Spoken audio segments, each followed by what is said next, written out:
Le Morbihan marque la rupture entre la Cornouaille, à l'ouest, et le Vanthais, à l'est. Ce département, créé lors de la Révolution française, et dont le nom signifie Petite Mer en breton, compte parmi les plus admirables de Bretagne. Alliant, de la côte des mégalithes à la baie de Quiberon, des paysages sauvages et romantiques. Au cœur de ce territoire, le pays de l'Orient se caractérise par une profonde échancrure pénétrant dans les terres. Appelé jusqu'en 2012 Cap Lorient, il demeure très actif avec ses 200 000 habitants et son port qui voit décharger quotidiennement des tonnes de poissons, coquillages et crustacés sur ses quais.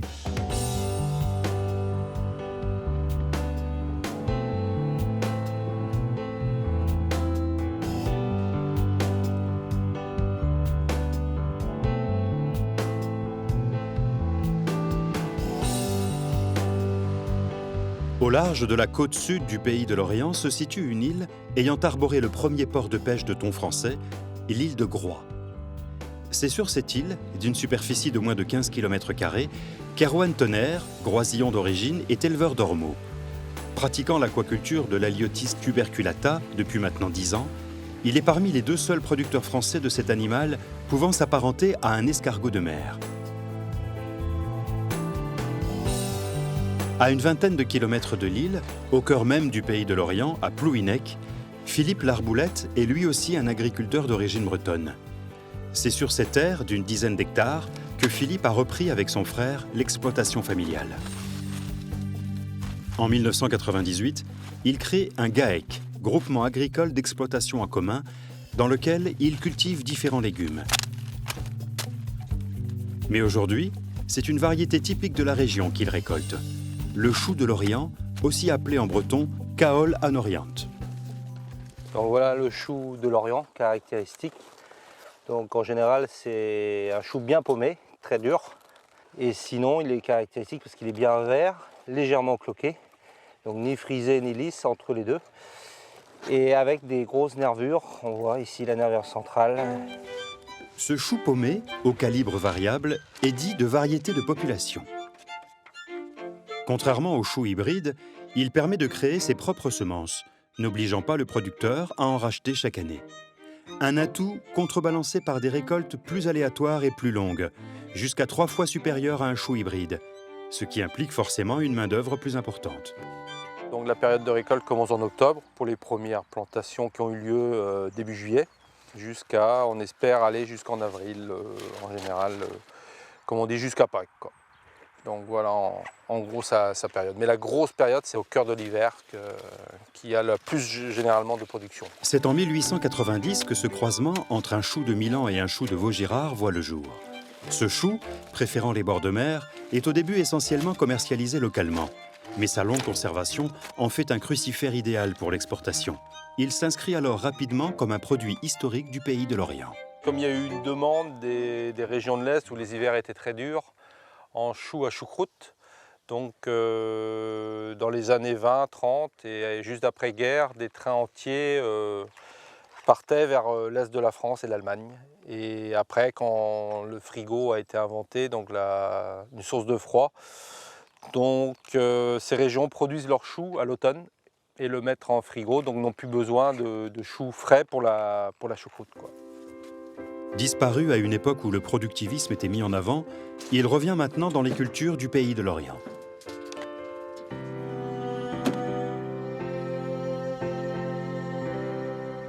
Non loin de là, sur l'une des plages de l'île de Groix, Erwan travaille lui aussi un produit oublié du pays de l'Orient, l'ormeau. Plusieurs fois par semaine, à marée basse et en compagnie de ses employés, il vient récolter la nourriture préférée des ormeaux, les algues. Là, on est sur l'estran de l'île de Groix pour ramasser toutes ces petites algues. Donc on fait un panier là, pour les 2 jours à venir, ça suffira. Les algues étant de plus en plus rares avec le réchauffement climatique, Erwan, dans un souci de respect de l'environnement, effectue chaque mois une jachère pour préserver la biodiversité maritime. Ah, dommage qu'il n'y ait pas l'odeur, il y a une super odeur là. T'as des bonnes odeurs d'algues, hein. L'ormeau est un gastéropode au palais exigeant. Erwan choisit donc précisément les variétés d'algues qu'il souhaite leur donner. Des algues d'ailleurs comestibles pour l'homme et qui peuvent se conserver jusqu'à 5 jours au frais. Donc là, on a une des algues préférées de l'ormeau, donc la Palmaria palmata, donc assez rouge, assez fine. Ça ressemble à la laminaire qui est plus brune. Donc là on a de la Laminaria digitata. Donc ça c'est vraiment ce qui est important pour eux. Et après là on a du Crispus chondrus. Donc celle-là c'est un peu plus un lichen de mer, une sorte de mousse. Ils adorent cette algue-là. C'est un peu leur chocolat. Nous ce qu'on recherche c'est vraiment, comme ce sont des petits ormeaux assez jeunes, il faut vraiment une algue tendre. Ce gastéropode hermaphrodite est un brouteur lent. Il ne consomme que peu d'algues pour se nourrir. La qualité de l'eau de mer est également primordiale pour la saveur et la finesse gustative de l'ormeau. Et l'île de Groix s'avère être un lieu idéal pour la récolte des algues servant à les nourrir. À Groix, on est encore en qualité d'eau A. Qualité A, c'est donc exceptionnel, encore bonne. Il n'y a plus beaucoup de zones en France où tu as qualité A. Et donc il y a tous les sels minéraux, tout ce qu'il faut. On n'est quand même pas trop près du continent pour les problèmes de pollution. Donc là c'est bien. Donc on respecte l'environnement dans le ramassage et dans le produit, on a vraiment du haut de gamme pour nos ormeaux, quoi. Après avoir obtenu sa licence en biologie maritime, Erwan décide de partir se former en Irlande. Il effectue un stage, puis est embauché par un spécialiste des ormeaux. C'est avec lui qu'il apprend toutes les techniques de cet élevage si particulier. Voilà, c'est plus pendant mes formations que j'ai découvert l'ormeau et donc, comme on dit, on a attrapé le virus, quoi. Donc, c'est un animal qui est vraiment magnifique par la couleur, par le goût.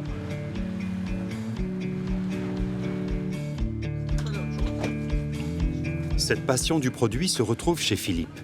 C'est derrière son étal, accompagné de sa femme, que chaque mercredi matin, il vend et fait découvrir son produit au marché de la Halle de Merville. Chou de l'Orient, oui. Non, c'est à la pièce, oui. Ce marché du pays de l'Orient, il le fréquente depuis 1999, une part non négligeable de sa commercialisation. Ça représente 50 à 60% de la commercialisation. Ouais. Sinon, on commercialise dans les magasins Biocop de la région. Lorient, Lanester et Bells. Et aujourd'hui, c'est une cliente habituelle qui vient le voir. Il est bien ferme. Oui, d'accord. Tu veux quelque chose pour porter? Nathalie habite la région et vient régulièrement les mercredis et samedis sur le stand de Philippe pour acheter du chou de l'Orient. Quand c'est la saison du chou, je prends presque à chaque fois du chou de l'Orient. C'est un très très bon chou. Il est, en fait, il est fondant, il est sucré, il est très fin en goût. Donc il est vraiment très agréable à travailler. Et puis quand je vais le cuisiner, en fait, je vais enlever les feuilles vertes, les premières feuilles que je ne vais pas garder. Et puis après, pour ainsi dire, tout se garde. Hein. Tout est bon dans le chou. Si autrefois il se consommait principalement en choucroute, le chou de l'Orient peut aussi se cuisiner au beurre blanc, son côté fondant et sucré se mariant aussi bien avec une viande qu'avec un poisson. Et certains le préfèrent même cru, principalement pendant les périodes estivales. Philippe ne vise pas que les connaisseurs. C'est aussi les néophytes qu'il tente de cibler. Une façon de valoriser ce chou, oublié de beaucoup. L'intérêt de ce chou-là, c'est que c'est quelque chose qu'on a remis au goût du jour et qui a été longtemps cultivé dans le pays au moment entre deux guerres, on va dire. Et puis il a un goût un peu sucré, qui est agréable et il est facile à travailler. On s'aperçoit que les gens, une fois qu'ils l'ont goûté, qu'ils connaissent maintenant mieux, ils le recherchent aussi. C'est un chou qui plaît, quoi. Une fois qu'on l'a goûté, en général, on l'adopte. Bonne journée à toi. Hein. Par le biais de ce mode de vente en circuit court, Philippe cherche à conserver un état d'esprit global, en accord avec sa commercialisation et son exploitation, uniquement bio et respectueuse de l'environnement. Plus tard, après le marché, c'est sur l'une de ses parcelles qu'il retrouve Maëlle Péden. Ouais, c'est joli, ouais. Technicienne du GAB 56, un groupement d'agriculteurs bio du Morbihan, elle accompagne les agriculteurs sur les techniques et solutions permettant de faire une culture certifiée bio. Il suffit de discuter de votre matériel, quoi. Et début mai, tu as des choses qui sont... Donc dans ce cadre-là, ça peut être du suivi technique. Voilà, d'aller faire le tour des cultures avec les maraîchers pour voir un peu ce qui a été, ce qui n'a pas été. Et si jamais il y a des choses qui ne vont pas, essayer d'y remédier pour l'année suivante. Parce qu'en bio, on n'a pas forcément la solution sur le moment. Des fois, c'est plus... Il faut anticiper en fait et prévenir les problèmes avant qu'ils arrivent. Et sinon, après, voilà, c'est beaucoup de mise en relation et mise en réseau de producteurs. C'est essentiellement ça le GAB. C'est l'intérêt du GAB, je pense. Ouais. C'est en 2000, après les incidents liés à la vache folle qui ont bouleversé l'agriculture française, que Philippe décide de ne plus utiliser de produits chimiques sur ses terres.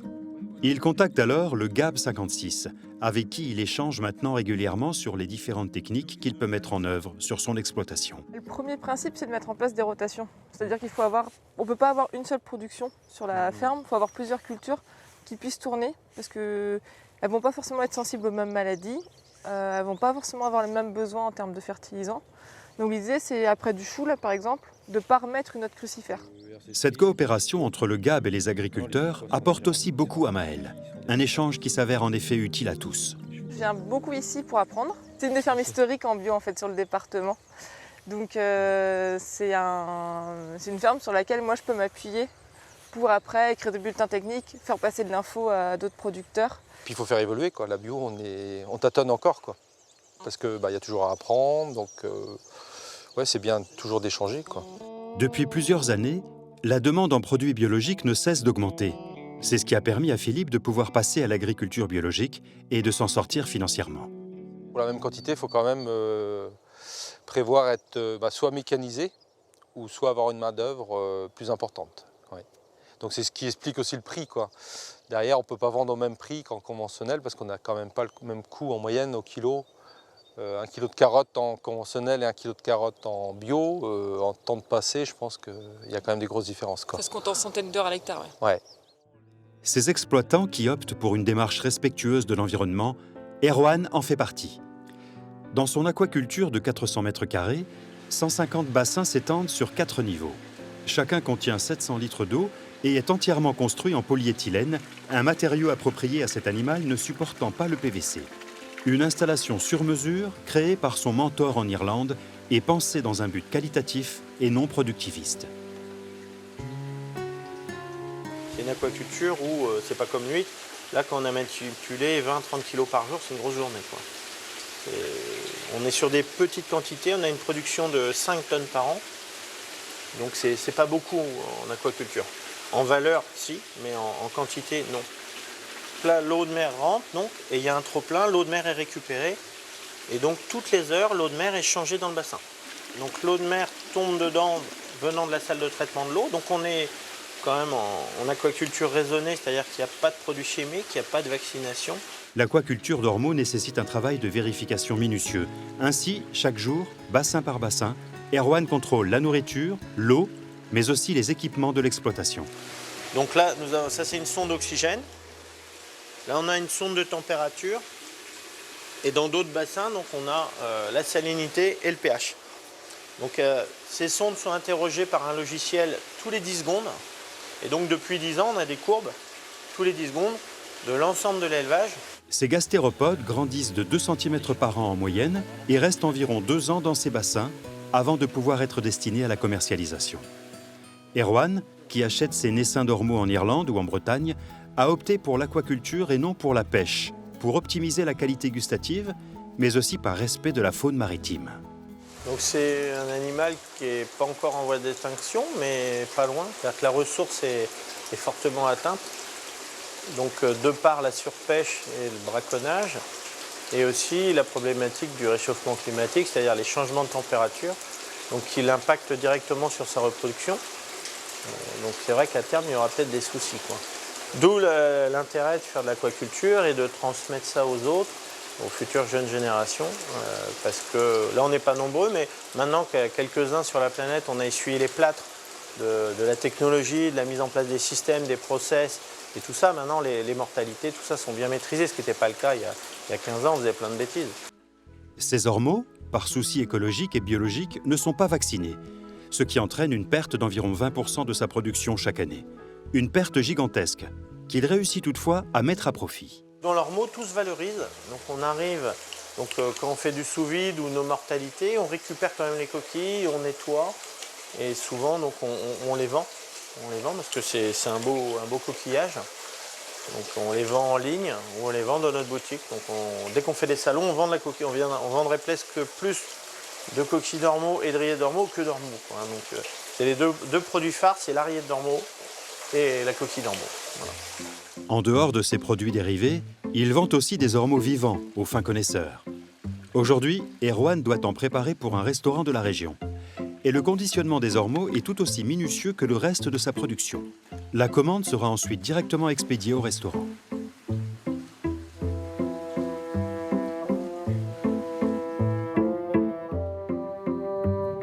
Le long de la côte de Ploémer, le vivier offre une vue magnifique sur l'île de Groix. Pour Yvon Guéguen, patron du lieu depuis 1991, c'est tout naturellement qu'il propose à ses clients de découvrir ce gastéropode produit artisanalement et localement. C'est un produit dont les gens ont entendu parler et la plupart du temps ne l'ont jamais goûté. Un peu comme la truffe, un peu comme le caviar, des produits d'élite on va dire. On le rapproche, si le client nous demande de le décrire, on se rapproche du goût de la coquille Saint-Jacques. Donc un côté iodé, un côté sucré. C'est en cuisine que l'un des 3 chefs du restaurant, Christelle Guilvin, reçoit aujourd'hui les ormeaux fraîchement expédiés par Erwan. J'enlève toujours la partie des intestins et pour finir, en appuyant légèrement sur l'ormeau, on va enlever les bouches de l'ormeau. Pour attendrir l'ormeau, on le tape dans un torchon avec un léger poids dessus de façon à casser la tête supérieure de l'ormeau. Et pour finir, avant la cuisson, pour finir de les attendrir, on les masse. On le fait uniquement pour décontracter la chair. Une fois les ormeaux attendris, Christelle effectue une cuisson aller-retour au beurre clarifié avec un assaisonnement sel-poivre. Une préparation simple, respectant le goût du produit.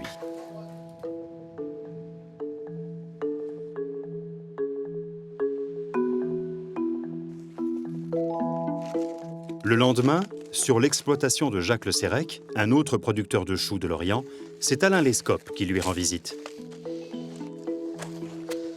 Alors Alain, ils sont beaux? Ah oui, ils sont magnifiques. Pour Alain, descendant de l'un des créateurs du chou de Lorient, remettre ce légume en culture est un devoir de mémoire. Moi, je ne suis pas agriculteur, mais c'est issu quand même de la famille et je travaille ça depuis 40 ans. Parce que c'est une passion et de les sélectionner, c'est un plaisir. Après la disparition du chou de Lorient, qui ne convenait pas à la grande distribution, c'est grâce à des acteurs comme Jacques et Alain qu'il est devenu possible de cultiver cette perle rare des crucifères. J'ai récupéré ma semence dans le fond du congélateur, puisque nos semences, on les conservait au congélateur. Et on a relancé la production avec un fond de sachet, si on peut dire. Et ça a permis de repartir et de retravailler avec Alain la sélection ensuite, quoi. Parmi les passionnés de ce chou, il y a aussi Julien Pondavenne, directeur du réseau Cohérence pour un développement durable et solidaire. Il a lui aussi participé à sa remise en culture. On a trouvé des producteurs, ils étaient encore une douzaine à l'époque, qui historiquement préservaient la graine de leurs parents. Et puis finalement, on s'est dit, oui, il faut continuer à faire des choux de Lorient, et puis avec l'idée que si on veut le sauver, il faut le manger. Ce syndicat a pour but d'obtenir un label pour le chou de Lorient. C'est donc avec Alain, Jacques et d'autres qu'ils se battent depuis quelques années pour avoir ce logo IGP, qui protégera la culture et la vente du chou de Lorient. On a travaillé ensemble sur un cahier des charges, avec une rotation. On ne peut pas, par exemple, faire du chou de Lorient moins de 3 ans après une culture précédente. Et puis, on a travaillé aussi sur la localisation des communes, où est-ce qu'on pouvait faire du chou de Lorient, où est-ce que ça existait historiquement.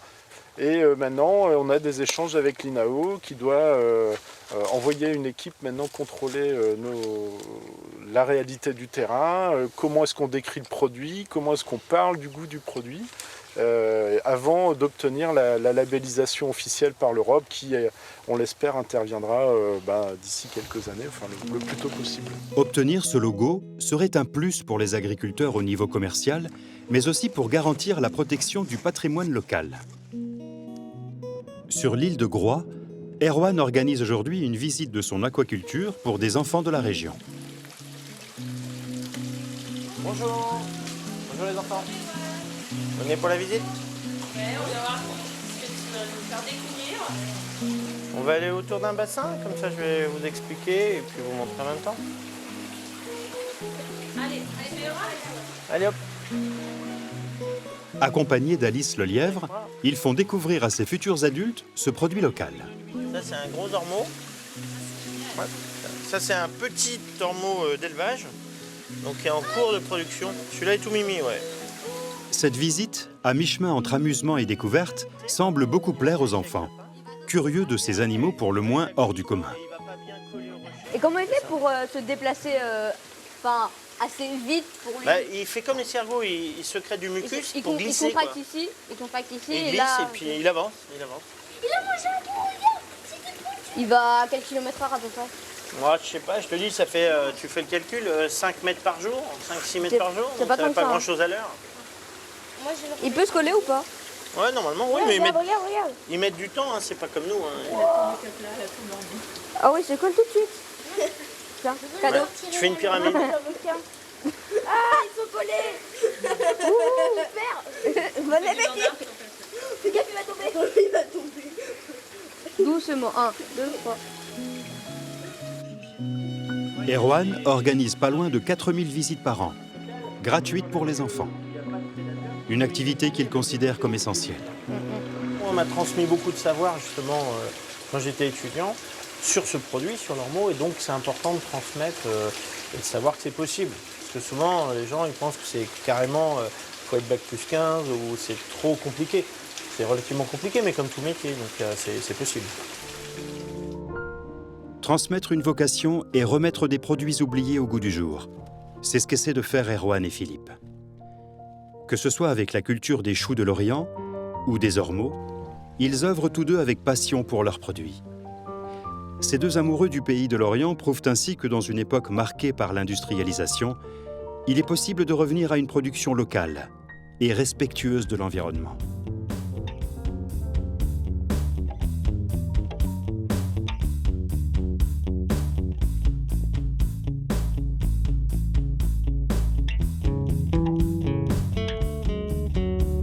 Au nord de la Bretagne, le département des Côtes-d'Armor est réputé pour la richesse de ses paysages maritimes. Les plages de sable blanc, les îles et les falaises escarpées font face à une mer hostile, remplie de rochers et d'écueils. L'Armor, le pays de la mer en breton, a une histoire bercée par le va-et-vient des bateaux de pêche. Le pays de Goëlo n'échappe pas à la règle. Dès 1800, les pêcheurs pimpolais partaient déjà naviguer au large des côtes islandaises pour en rapporter la précieuse morue. À Paimpol, le patrimoine bâti nous fait traverser les siècles comme en témoigne l'abbaye de Beauport, fondée en 1202 par le comte de Penthièvre et de Goëlo.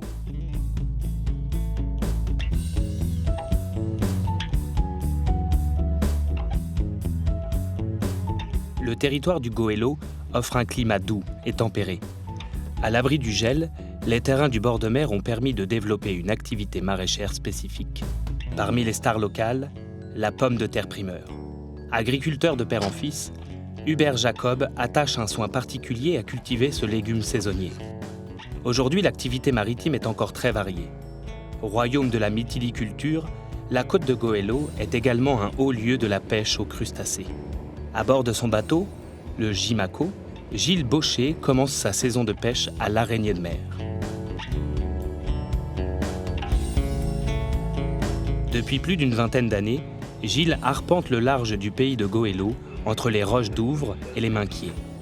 Il connaît le territoire comme personne, ce qui lui permet d'aller chercher les mets les plus précieux cachés au fond de l'océan. Quand la nuit tombe sur le port de Logivi, il est temps pour Gilles et ses matelots d'embarquer pour leur journée de pêche. Moi j'ai commencé, j'avais 15 ans. J'en ai 46. Donc ça fait déjà quand même quelques années. Hein. Et ça va faire 23 ans que je patronne. Comme on dit, j'ai commencé en bas de l'échelle. Et j'ai grimpé tous les échelons un par un. Là on fait route sur la surroi des Minquiers. On va aller virer environ 5000 mètres de fil à araignée. À l'heure actuelle, on commence notre production vers fin novembre, début décembre, et on va jusqu'à fin août maintenant. Voilà, on cherche un produit de qualité au maximum, et puis ce que demandent surtout les clients, quoi. C'est de la femelle, du mâle ou de la moyenne araignée, quoi, ça dépend. La pêche va durer entre 12 et 15 heures. Durant la semaine, Gilles et son équipage réitèrent l'opération 5 à 6 fois afin de pouvoir remonter tous leurs filets. À l'approche de la zone de pêche, la manœuvre est périlleuse. Gilles doit longer le filet au plus proche, malgré la houle et le courant. Là, on attrape la bouée pour commencer à virer les filets.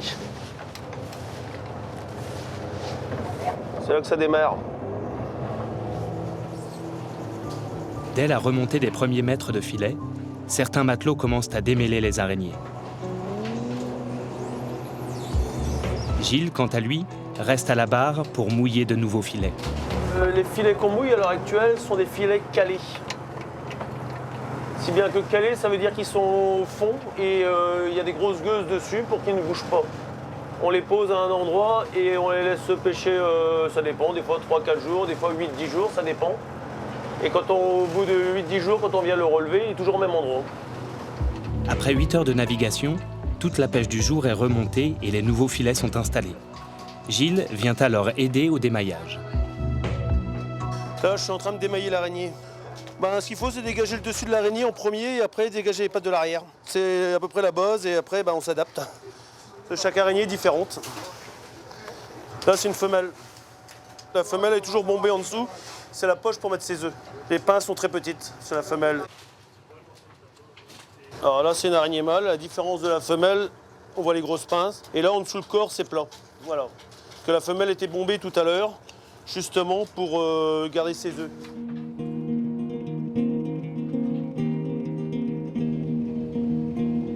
L'opération de démaillage est longue. Elle durera jusqu'à l'arrivée au port du Jimaco.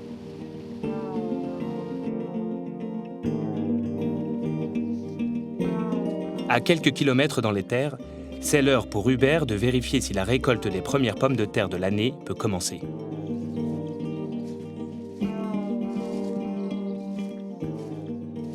Je vais tirer sur le pied, comme ça vous allez voir comment que ça vient. Voilà. Donc, là on a la mer, et puis on voit là, il a plu, et donc les pommes de terre sont... vous voyez, la terre colle de trop encore. Vous voyez, elle est terne. Donc il faut attendre quelques jours. Je pense que pour demain, ça devrait être bon. Pour aujourd'hui, c'est encore trop humide. Et la terre colle énormément aux mains. Donc c'est pas bon signe. Il faut pouvoir la défaire naturellement. La récolte pour aujourd'hui est compromise. En plus de les rendre peu présentables, la terre qui reste collée sur les pommes de terre peut avoir un impact sur leur conservation. La pomme de terre primeur est naturellement différente des autres. La rapidité de sa croissance lui confère un goût sucré, mais la rend aussi plus fragile.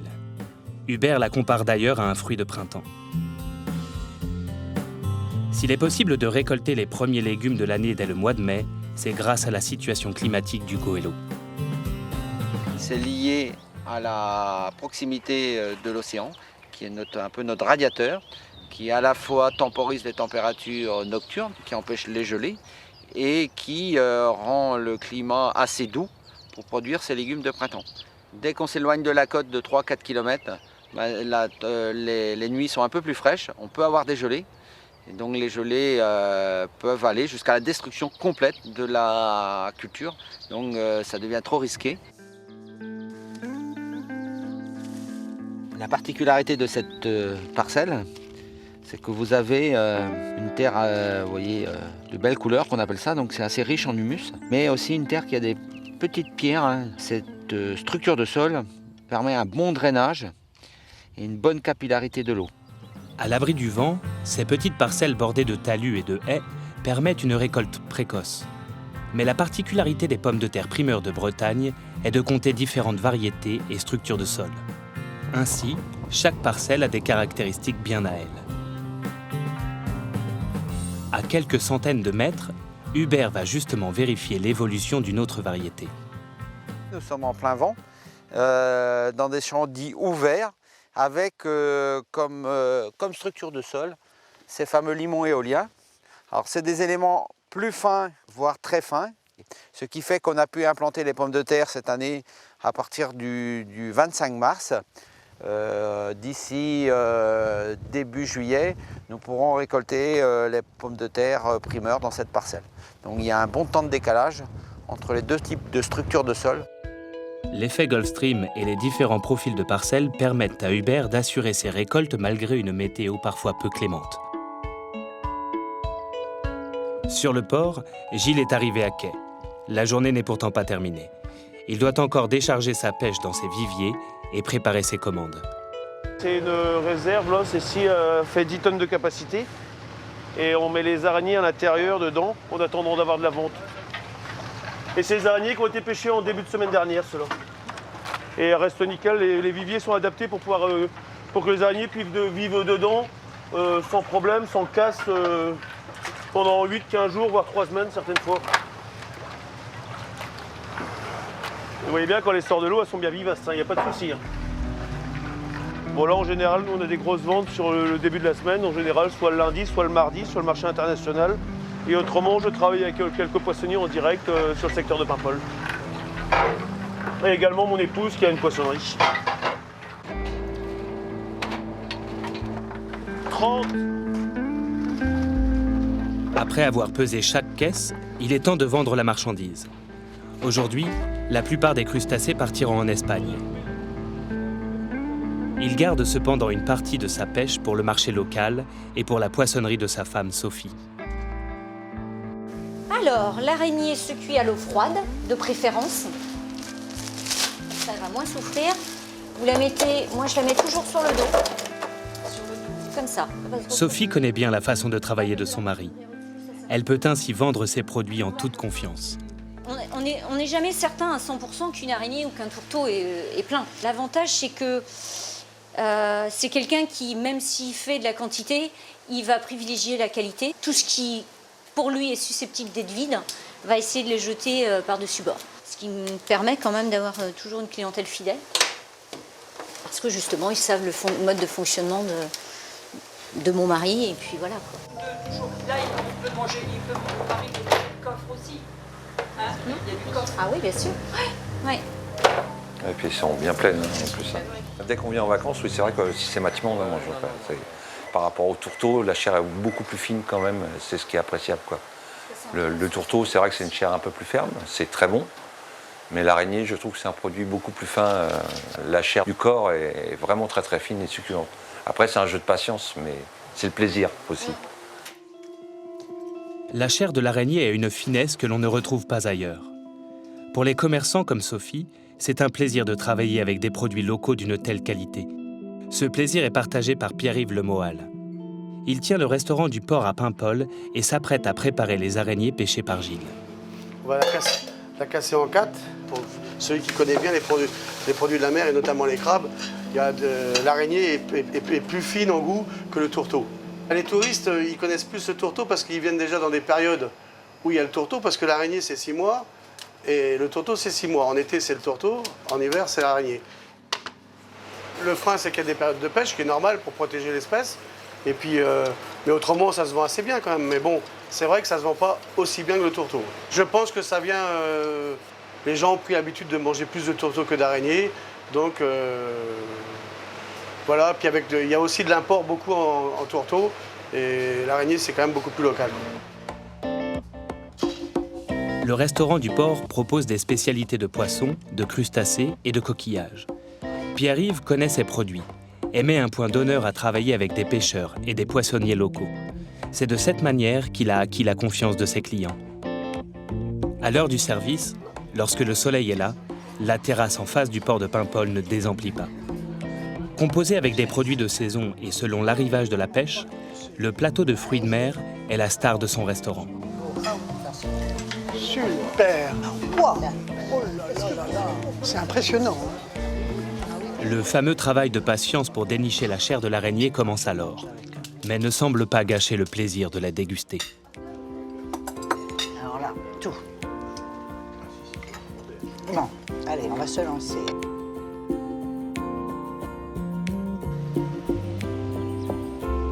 La météo permet enfin à Hubert d'entamer sa première récolte. La pomme de terre primeur est fragile. Il faut faire preuve d'attention.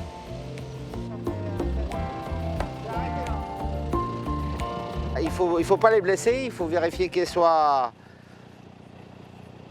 Ne pas escater avec la machine, avec les... et que la terre les abîme pas. Alors quand c'est trop mouillé, la terre peut les abîmer. On n'en voit pas trop, on n'en voit pas l'abîmer, donc c'est que c'est bon. Mais c'est limite, hein. Afin de respecter au mieux le produit, la pomme de terre primeur se ramasse à la main. Pour la première récolte de la saison, Hubert préfère y aller petit à petit. Cela lui assure d'obtenir une pomme de terre de la meilleure qualité possible.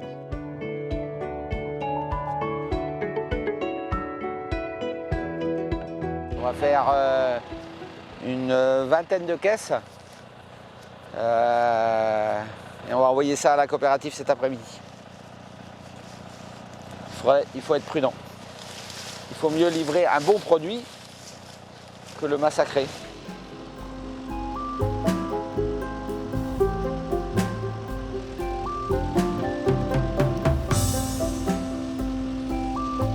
Alors l'outil, c'est un outil assez simple qui consiste à retirer la pomme de terre du sol de manière la plus souple possible. Donc la machine comporte 2 socles qui va soulever la terre et après un tapis très très court qui permet de tamiser et laisser tomber les éléments fins. Et on retrouve la pomme de terre en surface après. La pomme de terre que cultive Hubert est un produit qui n'a rien à voir avec une pomme de terre de conservation. Sur le marché, la concurrence est rude. Hubert insiste sur la qualité de sa production car il le sait, c'est ce qui fera la différence. Une pomme de terre de conservation est mise sans être germée. Ça, c'est le premier point. Donc, mécanisée à la plantation, mécanisée également à l'arrachage et mécanisée au triage, puisque ce sont des machines qui vont les trier dans les centres de conditionnement. Et que les rendements sont également beaucoup moins élevés que de la pomme de terre dite de conservation. Pour avoir une pomme de terre précoce, il faut la ramasser délicatement. Ce sont des plants germés qui ont été mis à la main également. Donc à chaque fois, c'est du travail manuel. Et qui dit travail manuel, dit coût élevé.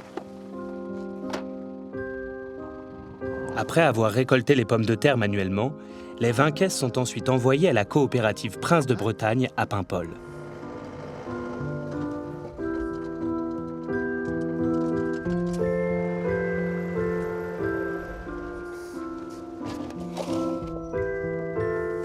Les pommes de terre sont lavées, puis recouvertes de tourbe avant d'être mises en caisse pour la vente. Hubert et Joseph Rousseau sont là pour vérifier le produit final. Bonjour Joseph, tu vois, j'ai tiré mes premières pommes de terre aujourd'hui. Elles sont belles. Elles sont belles. C'est de la Lady Christelle, c'est ouais, ça? Ouais. Et puis bon, elle a une jolie peau, elle n'est pas très marquée. La prochaine parcelle, elle a l'air un peu plus marquée parce qu'elle était un peu plus dans le sec. On a livré et puis ils sont passés dans une laveuse qui a permis d'enlever la terre qu'on a vue ce matin qui adhérait au tubercule. Donc qui aurait fait une présentation assez moyenne. Là, le fait de la laver et de la tourber, puisque on retrouve une présentation correcte. Et donne une impression de terroir aussi. En plus, au niveau du consommateur, ça fait un peu plus naturel.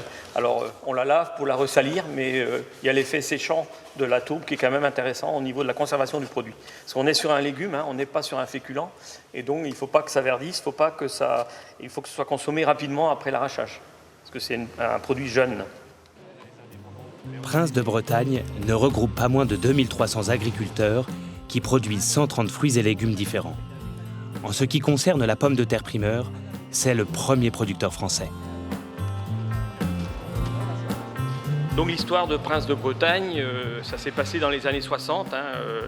Il y avait beaucoup de production de légumes en Bretagne, sur la région de Saint-Paul-le-Léon, de Paimpol et de Saint-Malo. Et en fait, on était sous le pouvoir des marchands. Et il a été vu à l'époque la nécessité de structurer. Et donc à nous, producteurs, en fonction des évolutions des productions, de faire connaître ce qu'on met en œuvre, tant au niveau du sérieux de la production que de l'élargissement. Aujourd'hui, quand même, Prince de Bretagne, c'est plus de 50 légumes, 50 produits. Le but, c'est de chercher à valoriser au plus juste le travail des producteurs. Alors des fois, l'offre est supérieure à la demande, là il faut gérer, mais bon, Dieu merci, ces périodes-là ne durent pas trop longtemps, et effectivement, le but des opérations, c'est de trouver le meilleur équilibre entre la loi de l'offre et la demande pour apporter la meilleure rémunération aux producteurs. Grâce au mélange des compétences, le regroupement en coopérative permet une meilleure valorisation du produit.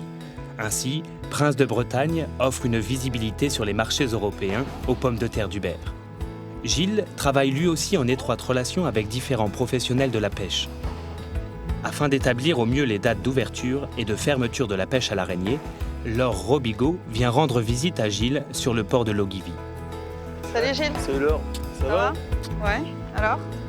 Bon ben comme d'habitude, tranquille la journée, c'est fait. Tranquille. Un peu de vent? Un petit peu de vent, un peu de vent de nord. Les débarquements sont constants. Ouais. Et bon, après, Les pêcheurs professionnels comme Gilles sont en perpétuelle discussion avec le comité des pêches et l'Ifremer afin de réévaluer tous les ans les dates des périodes de pêche. Le stock peut alors être géré durablement et maintenir la pérennité de la ressource. En fait, les stocks de crustacés, donc comme l'araignée, le homard ou la langouste, c'est des stocks qui sont gérés au niveau régional. Donc on a une gestion qui nous revient en fait au comité des pêches. Donc ça nous permet une certaine souplesse dans les propositions de gestion. Les pêcheurs professionnels sont acteurs de la gestion. On travaille de concert tout le temps avec l'Ifremer. On est sur plusieurs programmes partenaires sur l'acquisition de connaissances en parallèle de la mise en place de mesures de gestion. Et en fait, on voit tout de suite les bénéfices. Bien que les stocks ne soient pas menacés, la vente de l'araignée de mer est en déclin depuis plusieurs années. Gilles cherche donc des solutions pour valoriser et moderniser son activité. Parmi les pistes envisagées, la commercialisation de l'araignée déjà décortiquée.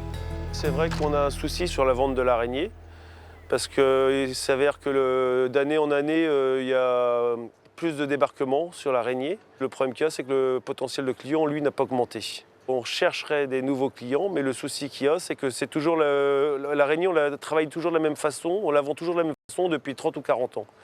Et à l'heure actuelle, tous les autres produits ont évolué. Et on a un souci, c'est qu'on est en train d'essayer de chercher comment faire pour cuire l'araignée et la décortiquer tout en étant rentable, quoi. Mais je pense que c'est l'avenir du métier, c'est pouvoir vendre que la chair de l'araignée. Et là, je pense qu'on retrouvera vite fait des débouchés. Pour Gilles comme pour Hubert, s'impliquer dans la gestion de leur activité est important. Hubert se rend à la station d'essai Syntec à Pleumeur-Gautier. Mathilde et Guillaume mettent ici en culture différentes plantes maraîchères afin de tester et d'observer leur comportement face aux aléas climatiques. Et sinon là, fais voir ta planche là pour. Donc là c'est Sephora, ouais. Le réchauffement climatique se part par les excès, est marqué par les excès. Alors excès de sécheresse, excès d'humidité, mais qui ne correspond plus vraiment aux saisons en fait, quoi. Ouais. On a eu un hiver très très doux l'hiver d'avant. On a eu un hiver très très sec cet hiver. Et ça, c'est des choses qu'on ne voyait pas avant en fait. Et là, ce sont des choses que l'on voit de plus en plus souvent depuis 5 ans. Voilà. C'est-à-dire que notre climat tempéré devient plus excessif. Pour nous, le réchauffement climatique, concrètement, c'est ça. Ça a des conséquences sur le mildiou. On sait que le mildiou, on en a eu au début dans les productions de primaline, dans les cultures sous abri. On a eu, donc le champignon était là assez tôt, mais là on a eu 55 mm de pluie là, le week-end dernier. Et du coup, ça y est, la sporulation a commencé, donc il va falloir être très très vigilant. Dans ces micro-parcelles, Guillaume tente aussi de contrer et de prévenir les maladies sur les pommes de terre. Le but de l'essai en fait est de trouver une variété précoce. Bien sûr, là-dessus se rajoute donc la résistance au mildiou. Oui. Alors c'est un essai conduit en agriculture biologique, donc il y aura seulement des traitements à base de cuivre. L'essai est prévu un arrachage... Alors on est sur une plantation du 21 mars, donc on compte 90 jours autour de... Des premiers jours de juillet. Ouais, voilà, peut-être un peu avant. Peut-être un peu avant. Oui. Donc on espère qu'on pourra tirer des enseignements pour que les agriculteurs puissent mettre en place ces variétés-là. Tout à fait. Hubert et Gilles sont les représentants de ce terroir si singulier. Ici, au pays de Goëlo, l'air du large façonne le territoire et offre une situation exceptionnelle permettant de déguster des produits d'une qualité incomparable.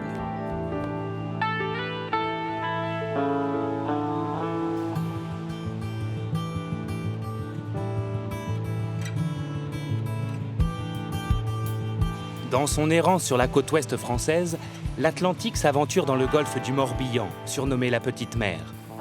Étendu sur 12 000 hectares et fermé par 300 îles, ce havre breton bénéficie d'une douceur océanique à l'abri du vent, bercé par le va-et-vient des embarcations. S'étalant dans les terres et englobant la ville de Vannes, le Vantais est un pays de pêche et d'agriculture qui lui donne une identité forte et séduisante.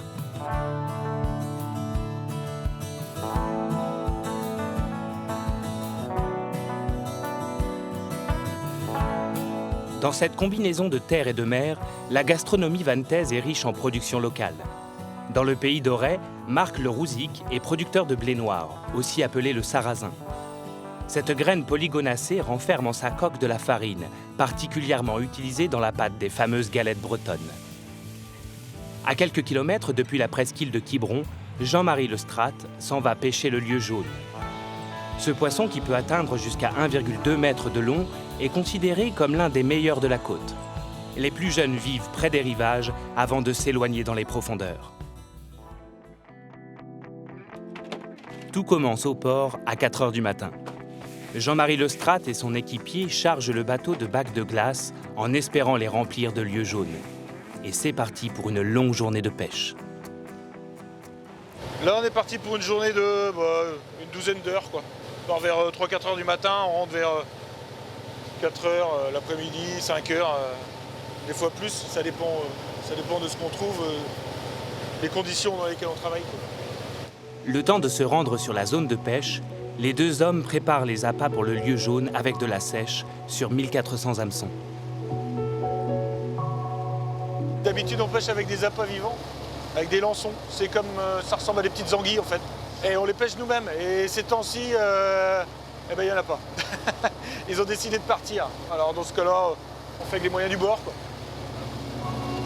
Le lieu jaune se pêche à la palangre, une longue ligne à laquelle sont attachés tous les 5 mètres un fil avec un hameçon. La palangre, également appelée bao, est à surveiller constamment car le fil de pêche peut se détériorer. Il faut que le matériel il soit nickel. Parce que tu peux toujours avoir un bar ou un lieu, un très gros lieu. Quand ils remontent, quand ils arrivent, là ça peut casser, quoi. Et alors tu le perds, quoi. À la ligne, le poisson a sa chance. S'il n'a pas faim, il ne se faudra pas prendre. Et puis si au dernier moment il arrive à ruser, il arrive à se barrer. C'est le jeu. Une fois les lignes prêtes, elles sont déposées sur le fond et tenues par des ancres. C'est parti! La pêche s'effectue sur 6 km. 12 lignes de 500 mètres sont déroulées et restent environ 2 heures dans l'eau chacune. On peut pêcher 30 kg de lieu sur un bao comme ça, quoi. Ça dépend s'ils ont faim ou pas, surtout s'ils sont là. Après, tu peux toujours pêcher plus, mais tu peux toujours pêcher moins.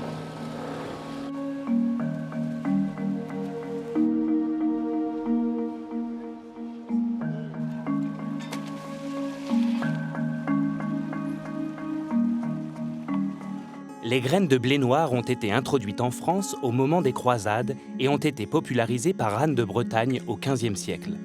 Elles sont devenues la nourriture de base bretonne et ont alimenté des populations entières pendant près de 3 siècles. La Bretagne en général a une terre à pH très acide. C'était des terres plus ou moins pauvres. Donc le blé noir s'acclimate dans les terres pauvres, mais lorsqu'on lui donne quand même aujourd'hui les éléments nutritifs dont il peut en avoir besoin, vous avez une culture qui est quand même nettement supérieure que sur les terres maigres et pauvres de Bretagne. Aujourd'hui, c'est le moment de la récolte pour Marc. Elle se déroule toujours entre septembre et octobre. Mais cette année, la météo n'a pas été très clémente et la pluie a humidifié les parcelles. Bon, on va voir si ça fonctionne. On est parti. C'est parti! Mauvaise nouvelle, l'humidité a créé des bourrelets de terre sur les racines, ce qui provoque une perte de récolte considérable. La plante s'arrache, ça traîne dessus et on voit qu'il y a de la terre parce que ça s'est arraché et ce n'est pas coupé et ça fait un tas, quoi. Lorsqu'il y a du soleil, la paille se brise mieux, elle se brise bien. Mais sans soleil, c'est moite et ça a tendance à bouchonner. Ça hache au lieu de couper. Ça hache au lieu de couper, oui. Voilà, ça a été arraché. Il y a du grain qui est tombé là. Tout s'est égrené. À force de se fouetter l'un à l'autre, on retrouve tous les grains par terre. Nous sommes tributaires des aléas climatiques. S'il fait beau, s'il y a du soleil, un moissonneur battra en général son blé qu'à partir, ou la moisson à partir de 11 h le matin, lorsque la rosée est partie. Oui. L'humidité n'est pas sortie du grain. Et on peut battre à ce moment-là jusqu'à 11 h le soir après sans tant que la sans rosée problème. n'est pas revenue. Dans les années 60, le blé noir a été délaissé au profit d'autres cultures comme le blé et le maïs. Mais aujourd'hui, il connaît un nouvel essor grâce au succès des crêperies auprès des touristes. Celui de Bretagne dispose d'une indication géographique protégée qui l'aide à se démarquer des grands importateurs comme la Chine. Mais pour ne pas abîmer son blé noir, Marc devra attendre les beaux jours. Non, ça passera pas dedans. Non. Bon, les aléas climatiques font qu'on est obligé d'abandonner. Et on se reprendra la semaine prochaine, puisque donc ils annoncent du mauvais temps d'ici la fin de la semaine. Donc voilà, fin de chantier quoi. C'est l'heure pour Jean-Marie de remonter les palangres. Si le lieu jaune se fait rare en cette saison, le pêcheur connaît les coins où il est certain d'en trouver. Par expérience, à force de chercher, de venir, bon, des fois c'est d'autres collègues qui t'informent, quoi. Et ça, c'est avec les gens avec qui on s'entend bien, quoi. Autrement, c'est beaucoup par expérience, quoi. C'est à force de mettre, là c'est bien, là c'est pas bien. Ici, il y a notamment des roches et des épaves sous lesquelles les lieux jaunes aiment particulièrement se faufiler. Le lieu, c'est un poisson, c'est un carnassier, il cherche la nourriture, il se balade, tu peux le trouver entre 30 et puis 150 mètres de fond, quoi. Ils suivent la nourriture, s'il n'y a rien à manger, ils ne restent pas, quoi. Mais après, ils vivent assez groupés. Quand il y en a des lieux dans un secteur, souvent, il n'y en a pas qu'un, c'est pas un poisson solitaire. Les plus gros lieux vont vers le large, là où Jean-Marie ne peut accéder avec son petit bateau en cas de mauvais temps. Mais ce matin-là, le soleil brille et les poissons mordent à l'hameçon. Donc là, un lieu jaune, c'est un poisson qui fait en moyenne, c'est 7-8 kilos. Et ils sont jaunes, tu vois, parce qu'il y a son cousin, le lieu noir. Alors lui, il a une robe beaucoup plus foncée. Il est vraiment noir, hein. Et c'est des poissons qui peuvent devenir beaucoup plus grands. Et la qualité de la chair n'est pas du tout la même, hein. Après avoir été pêché, le poisson est rapidement vidé de son sang dans lequel siègent toutes les bactéries. Il est ensuite éviscéré et immédiatement glacé. Dans d'autres métiers, quand on pêche de grosses quantités d'un coup, c'est plus difficile de traiter énormément de poissons d'un seul coup, donc la qualité en pâtit, quoi. Tandis que nous, on a le temps de prendre soin de chaque poisson, quoi. C'est vrai que, parce qu'on a des volumes moindres, mais comme ça on valorise le produit. Demain matin, son poisson sera vendu à la criée. Mais en attendant, il y a encore un peu de travail à faire sous les yeux des goélands affamés.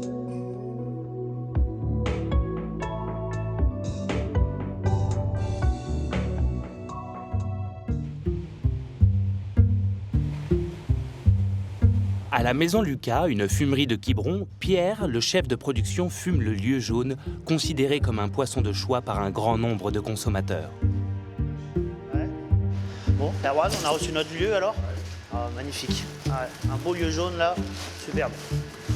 La première étape consiste à laver le poisson en enlevant tout le mucus qui l'entoure. Il est ensuite filé à la main avant de passer au salage, une phase très importante pour le goût et la conservation du poisson, car elle permet de retirer l'eau qui le constitue. Le sel utilisé vient de Guérande, car ici on mise sur la qualité. On a des puristes au niveau du goût et qui recherchent vraiment un produit très fin. Donc c'est pour ça, on ne peut pas se permettre de faire n'importe quoi. Alors il a une chair un peu sèche, mais très très fine en bouche. Vraiment un poisson très parfumé. Vraiment le lieu jaune, c'est quelque chose de vraiment particulier. C'est vraiment, il faut goûter pour comprendre. Après être restés 1h30 dans le sel, les filets sont rincés et séchés en machine. Ils sont ensuite fumés grâce à ce générateur que Pierre remplit de sciure. Le bois a un gros impact sur le parfum du poisson par la suite, quoi. Donc moi je récupère de la sciure de hêtre vert, donc qui nous est fourni par Claude Simon, dernier sabotier breton qui nous réserve sa sciure de sabot. Et en plus sa sciure nous convient parfaitement pour la fumaison de nos poissons, quoi. Le fumage se fait à froid, entre 20 et 30 degrés, et va se prolonger toute la nuit. La durée exacte n'est pas dévoilée. Secret de fabrication. Lorsque les filets auront pris une belle couleur dorée, ils n'auront plus qu'à être séparés de leurs arêtes et tranchés. Les gens veulent voir en fait de l'authentique, veulent voir des choses encore faites à la main. Et ça, ils apprécient. Donc c'est pour ça que nous, le désarrêtage et tranchage se font encore à la main, quoi. Le lieu jaune fumé conquit les plus fins gourmets. Sa rareté et cette méthode de fabrication artisanale engendrent toutefois un prix relativement élevé, nécessitant de cibler la période idéale pour assurer les ventes.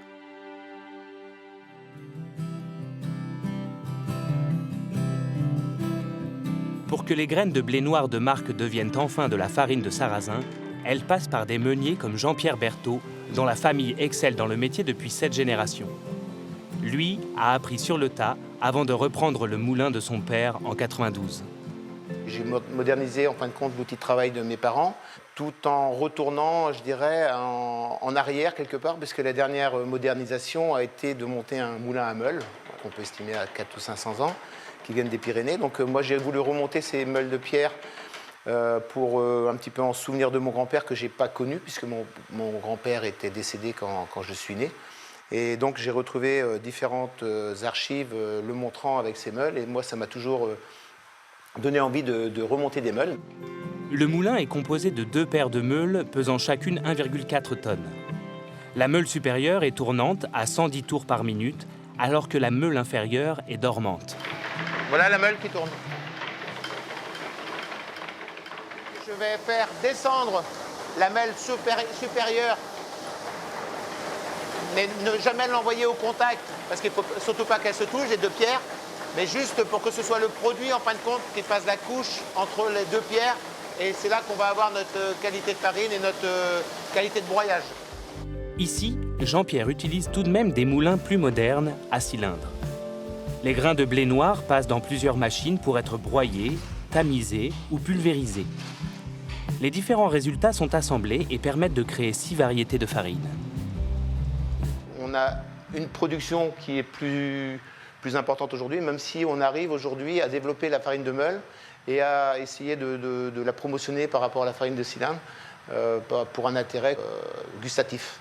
C'est plus typé en goût, c'est différent, et aujourd'hui les consommateurs sont très curieux et ont envie de découvrir des choses, et c'est vraiment une découverte de pouvoir faire des choses qui étaient faites donc, il y a plusieurs siècles, et de les retrouver aujourd'hui dans les assiettes, quoi. Dans la ville de Auray, Marc Le Rouzic tient une boutique dans laquelle il vend la fameuse farine et des produits locaux à base de blé noir, comme du miel qu'il fait lui-même, des pâtes ou des galettes. C'est plus intéressant de vendre en direct ces produits.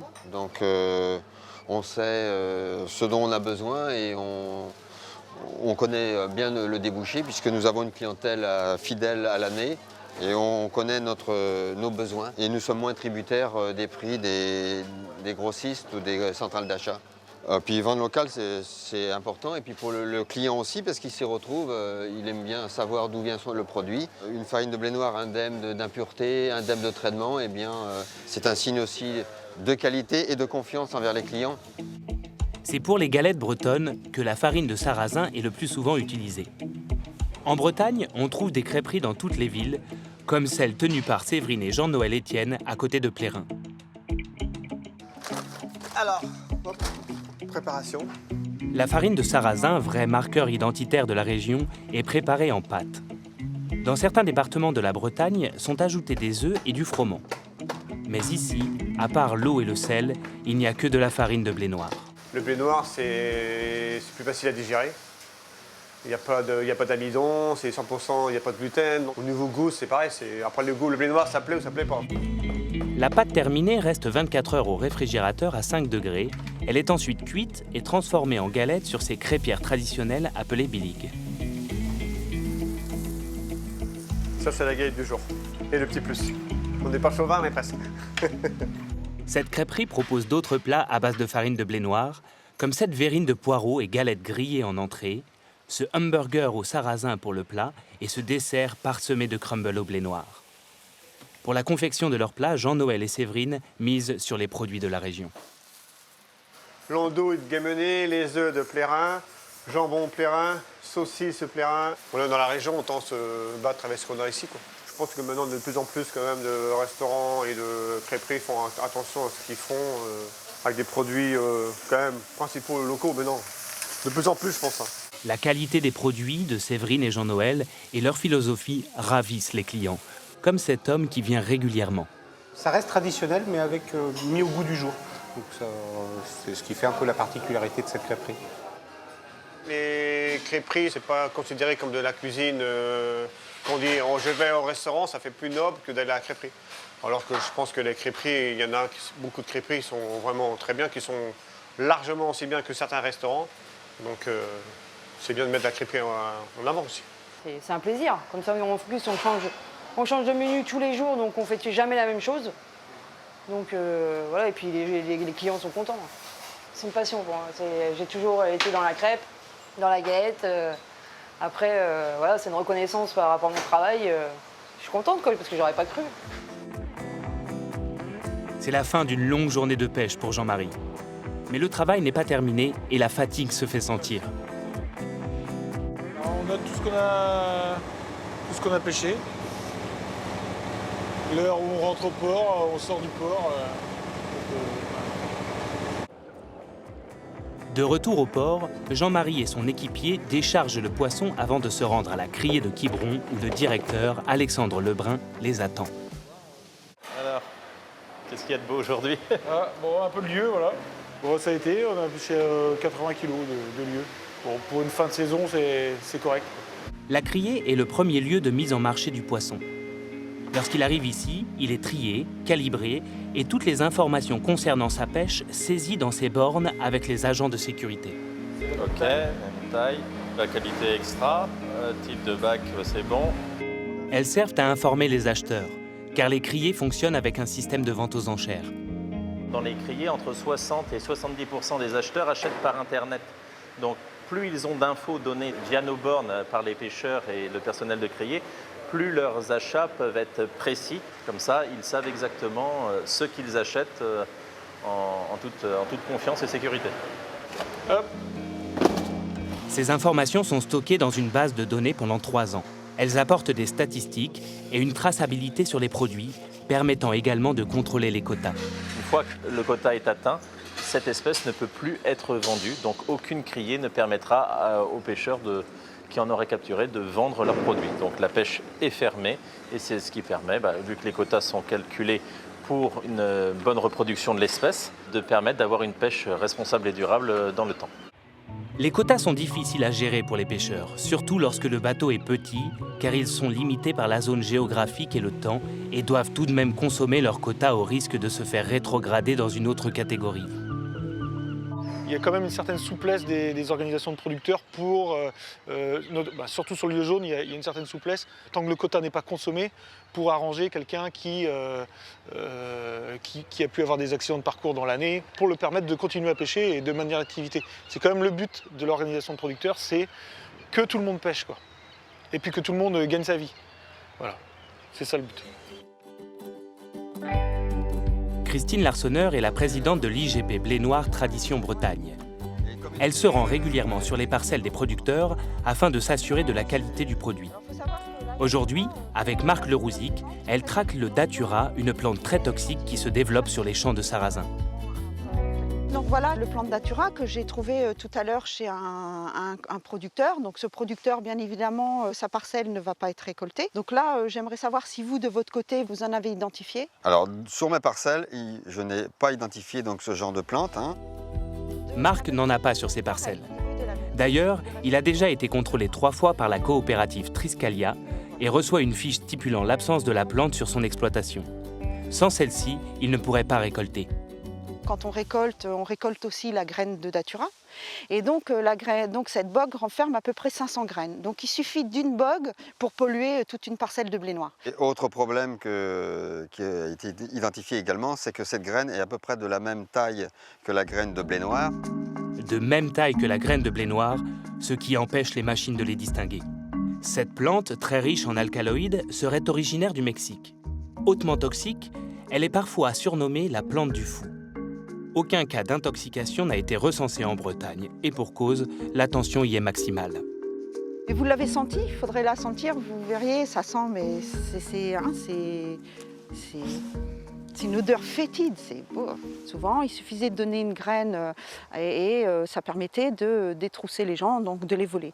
Donc c'est quand même une plante qui peut avoir des dégâts au niveau de la santé. On peut rester handicapé, on peut même en mourir à des fortes doses. Donc pour nous, il est hors de question de mettre sur le marché un produit qui pourrait justement avoir de telles conséquences. Et puis pour notre filière et puis pour le consommateur surtout, quoi. Enfin voilà, c'est un produit qui sanitairement, on met tout en place.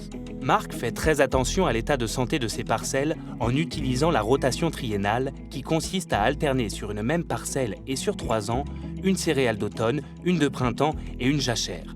Cette technique ancestrale permet à la terre de se régénérer naturellement et convient parfaitement à cet agriculteur très attaché à son terroir. Mieux vaut consommer les productions locales plutôt que d'en importer, puisque faire venir du blé noir de Chine ou des pays de l'Est ou d'Asie, eh bien c'est par avion, c'est quand même une dépense carbone conséquente. Et puis c'est aussi dans mon optique, puisque donc j'ai un magasin de produits fermiers où dans la publicité il est marqué « Manger local, manger pleine campagne ». Et hop. Marc n'a pas de souci à se faire pour son blé noir. La forte identité bretonne confère à son produit un avenir pérenne et prometteur. Quant à Jean-Marie, tant que les lieux jaunes se reproduiront et trouveront preneurs sur les étals, il continuera de faire perdurer le métier de pêcheur en voguant sur les eaux du golfe du Morbihan.